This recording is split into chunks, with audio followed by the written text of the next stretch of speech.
que je l'avais prévu, donc j'ai supprimé plein de choses. Alors simplement, le président de notre fédération, Ruud Vervoort, ayant été retenu par d'autres obligations, c'est à moi que revient en tant que vice-président la responsabilité d'abord et le plaisir de vous remercier toutes et tous très chaleureusement et très sincèrement pour votre présence active durant ces longues heures, cette longue après-midi de travail. Je voulais aussi vous dire que cette rencontre débat a été organisée, je l'ai dit, par la Fédération bruxelloise du PS à l'initiative de nos deux sénatrices bruxelloises, Maria Arena et Fatia Saïdi, toutes deux sénatrices socialistes, je l'ai dit.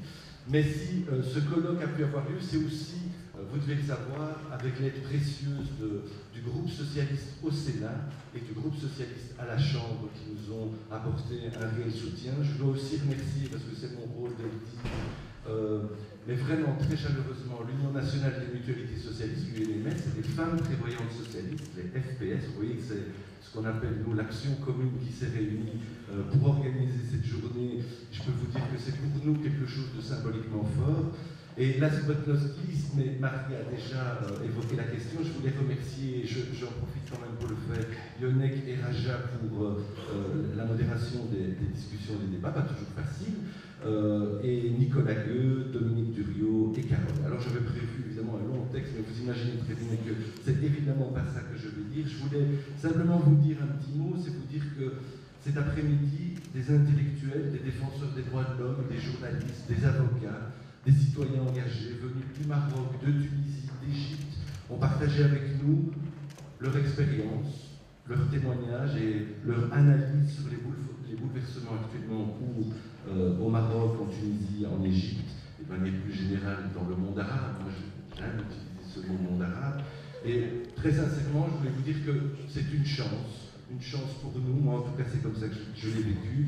Et je tenais vraiment très très sincèrement et du fond du cœur à remercier très chaleureusement et très fraternellement tous les orateurs, tous les participants pour votre participation, pour la qualité du débat et tous les éléments de débat que vous nous avez apportés et pour toutes vos interventions. Sachez que pour nous, en tout cas, le débat continue, ça a été dit, le débat commence, mais le débat continue. Alors les échanges et le débat organisé tout au long de l'après-midi à travers ces tables rondes, on a aussi évoqué des projets concrets, des ponts, quels ponts on pourrait dresser ensemble. Certains ont été évoqués.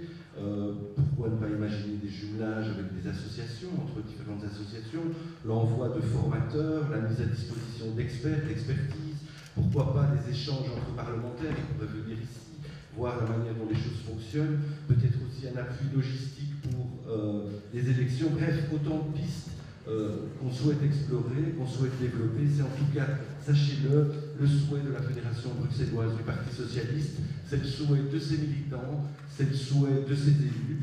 Et pour terminer, je voudrais simplement vous dire que cette période charnière cruciale dans ce rendez-vous que Emmanuel Todd appelle le rendez-vous avec l'histoire du monde arabe, évidemment, les socialistes ne pouvaient pas rester silencieux, vous vous en doutez, et vous l'aurez tous évidemment compris. C'était bien l'objet de ce colloque, témoigner notre fraternité à tous ces peuples et à tous ces démocrates qui se battent pour plus de liberté. Alors, à travers cette journée, et très sincèrement, sans ingérence aucune, les socialistes bruxellois ont simplement voulu rappeler leur soutien à tous ces jeunes, à toutes ces femmes, à tous ces démocrates qui s'engagent pour les droits de l'homme, à tous ces camarades militants politiques et syndicalistes, à tous ceux qui essayent de faire entendre leur voix, là-bas, souvent au péril de leur vie, à tous ceux qui rêvent pour l'Afrique du Nord et le monde arabe, une démocratie moderne et apaisée, respectueuse des conceptions philosophiques, identitaires, politiques et religieuses de chacun. Voilà, mesdames et messieurs, la rencontre se clôture ici. Je veux simplement terminer cette conclusion très sincèrement en vous réitérant mes remerciements pour la qualité des interventions. Les débats ont parfois été vifs, mais c'est aussi ça, la démocratie. Personne n'a jamais dit que la démocratie était un exercice facile. Cette partie, si je peux dire, cette partie sérieuse du débat se termine après avoir nourri nos esprits.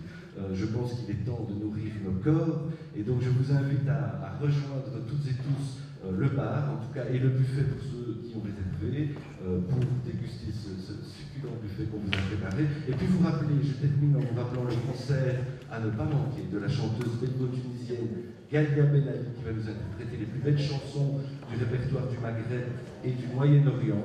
Donc la soirée n'est pas encore finie. Merci encore pour votre présence aujourd'hui et à très bientôt.